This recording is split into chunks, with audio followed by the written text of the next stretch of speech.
Hello everyone, this is Commander Megan and welcome to my channel. I know I'm a little bit late to this preview show, but yeah, it's what it is.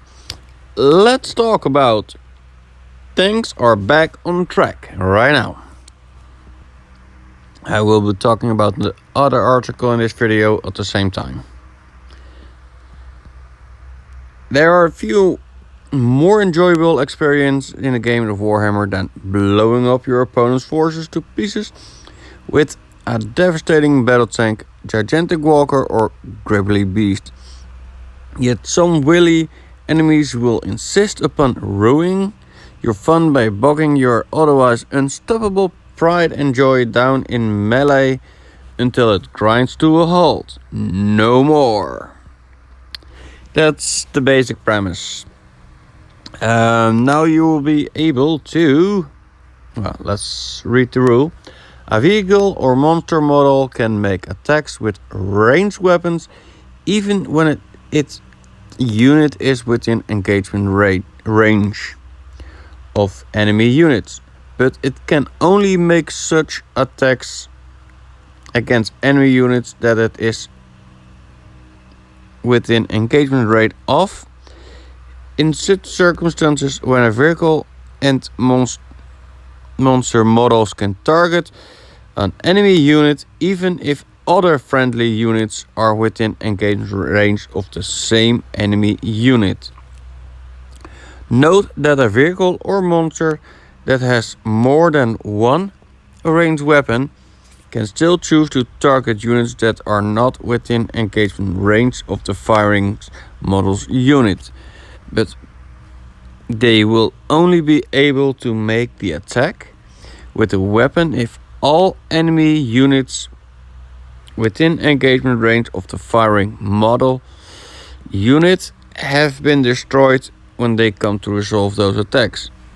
In addition, when a vehicle or monster model shoots a heavy weapon, subtract 1 from the hit rolls when resolving that weapon's attack while any enemy units are within engagement range of that model's unit. Well, that is a mouthful of ruling and maybe a little bit convoluted, but all in all, engagement range is 1 inch. So if there's a unit within 1 inch, you can target another unit, but only after you have been able to dispatch every single model within 1 inch. So this way it is still possible and feasible to bog down a vehicle, a monster a little bit less so. And when you're shooting into the units within engagement range, you shoot at a -1 to hit. Remember, pluses and minuses are kept now. Well, when 9th edition hits. Yeah. Good rule. I like it. I've gonna going into the other article already a little bit. Blasts will have something to say about this. More on that in the other article. It makes sure that you can fire down suppressive fire. Let's see. As you can see, the vehicle and monsters won't have it all their own way, but they'll suffer a small penalty to the hit rolls, mainly because their targets will be climbing all over them trying to find a weak spot. Still, if you want to make the most of this newfound freedom and the time to outfit a shiny new vehicle with those heavy flamer sponsons you've always wanted. I find it an interesting choice of words. Nitzilla armies are coming back with a vengeance, because they can also strike very easily in combat and now shoot as well. So yeah, I wonder if that will actually be more viable in 9th than it was in 8th. To see more different armies on the table is always a good thing, although I don't really like monsters that much. Right. Heavy. Heavy has been reworded. When an infantry model shoots with a heavy weapon, subtract 1 from the hit rolls when resolving that weapon's attack if the firing model's unit has moved for any reason this turn. This means that it now only counts for infantry units. However, it also means that if one model of the units moves, you need to subtract 1 from the hit roll. So even if the heavy weapon has been stationary, you will have to subtract -1 if any other model in the unit has moved for any reason. This is good news for dreadnoughts, for tanks, for probably flyers, bikes, all those likes. Heavy weapons. I'm thinking now of the Melta missiles of the Custodes, for example. Those will be now much more effective. It still kind of depends if full movement or minimum movement makes a difference, but I have heard nothing about that at all, so that is just a speculation upon a speculation.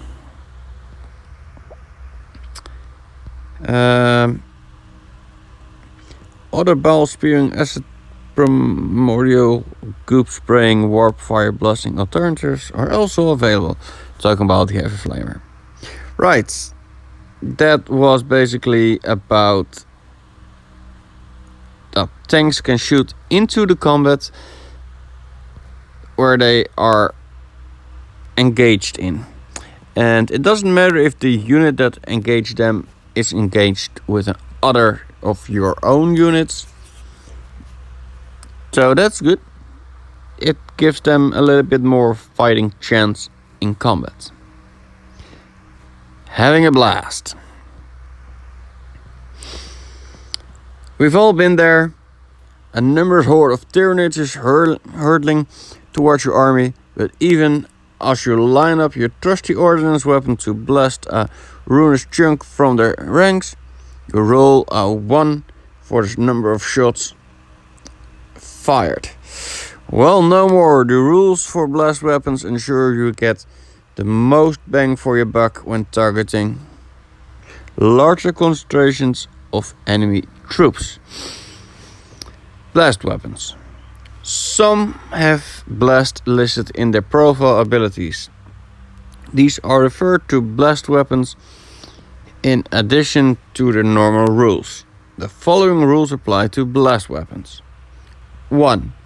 If a blast weapon targets a unit that has between 6 and 10 models, it always makes a minimum of 3 attacks. So if, when determining how many attacks are made with that weapon, the dice is the dice rolled results in less than 3 attacks being made, make 3 attacks instead. For example, if a grenade D6 weapon with a blast rule targets a unit that has 6 or more models up till 10, and you roll a 2 to determine how many attacks are made, that roll is counted as being 3, and that weapon makes 3 attacks against the unit. 2. When a blast weapon targets a unit that has 11 or more models, do not roll the dice to randomly determine how many attacks are made. Instead, make the maximum possible number of attacks. For example, if a grenade D6 weapon with the blast rule targets a unit that has 11 or more models, that weapon makes 6 attacks against that unit. This is good. There's a step between being 11 and more, and large units. I wonder if this will be strange with certain weapons or not. Flamer comes to mind. especially when reading the other article and something later on in here. I really wonder what weapons will get to blast. Yeah, I mean, here we got the Barb Strangler, Death Strike Missile, D-Cannon, Squig Launcher, Phlegm Bombardment. Yeah, they all have now their blast, but there will be around 174 blast weapons and relic listed in the back of the new Warhammer 40,000 core book. So yeah, we'll see how that will work. Despite this new cool rule, blast weapons don't get it all their own way. There's one drawback that makes your choice of vehicle turret responses or monsters munitions all the more important. As we mentioned in yesterday's article, vehicles and monsters can shoot their weapons at enemy units with engagement range of 1 inch. However, they cannot do so with blast weapons. Blast weapons can never be used to make attacks against a unit that is within engagement range of the firing model's unit, even if the weapon has the pistol type or if the firing model is a vehicle or monster. Firing high explosives at point blank range is simply unwise. This gives me a few concerns. Like I said, flamers. Will they get the blast rule or not? Because it's a little bit different than a blast. At the same time, it was one of the old template weapons. The teardrop template, but still. This gives me some concern. Not that much. It gives me more concern about, for example, the ball, predator, or sisters, immolators. Basically, anti-personnel tanks. Will they get their weapons with blast or not? This actually gives me the speculation that flamers will not be blast weapons. Right, that was it for today. I will see what I'll can do with uploading the other videos. I will be starting to edit this as soon as possible and upload it from speaking at this point.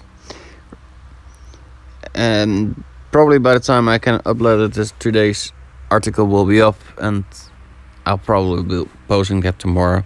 As per usual, maybe later this evening.